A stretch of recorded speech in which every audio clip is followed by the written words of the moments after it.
Hey, Coach Candace here with a video about fueling. I get a lot of questions about nutrition and fueling for a workout. And I thought I would touch on some of the topics here.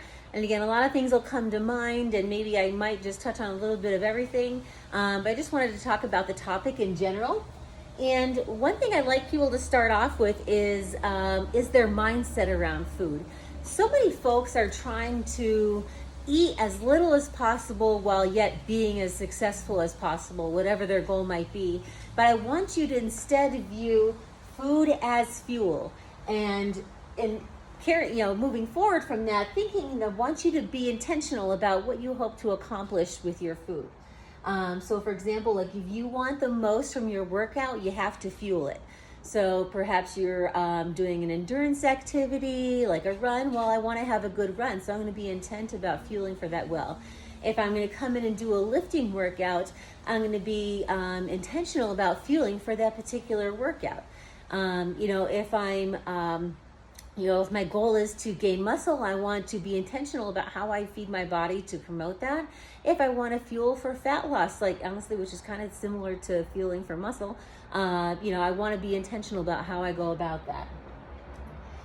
Our body needs energy to produce energy, and many times people forget about this. So they might try to come in and do a workout or expect their best from a workout, but they barely ate anything. Like, you did not consume energy to have energy to do well in your workout. And for many folks, more often than not, that means consuming carbs.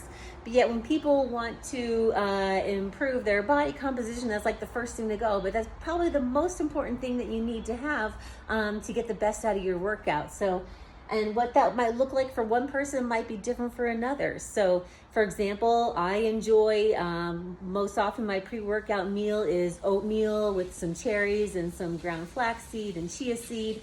But many times, for like an endurance activity for myself, that might also include some Gatorade or some other carbohydrate drink.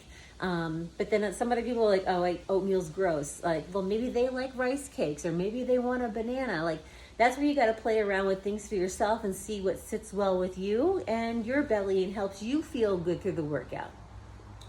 But also, fuel helps us recover. So as I've reminded people in a previous video, like, we don't work as hard as we do for our muscles to not take care of them. So after your workout, that means having protein to support repair and growth of your muscles, but also carbs, again, to provide those muscles with fuel to recover. So again, like, you can only get as good as what you can recover from. Like, if you're continually trying to push on 100%, but only taking care of your body, like, eventually you're not going to be recovering to 100%, and you're going to keep dipping into that. And actually you're going to end up worse than possibly how you started. So make sure that you're fueling to, one, help grow your muscles, but also to help repair them. But regardless of what your goal is, addressing nutrition is important, because if not, it's like driving with your foot on the brake. Like, if you're going to put in the effort to work out 3 to 4 days a week, or let's say 5 to 6, and then not eat enough to support that, like, you're only going to get so far compared to the person who really strives to dial it in and is actually going to get more out of those workouts. Or for example, like, if you're coming in and you're under fueled and you're only able to give like 50% of your best self, then you're probably only going to get 50% of your best self results.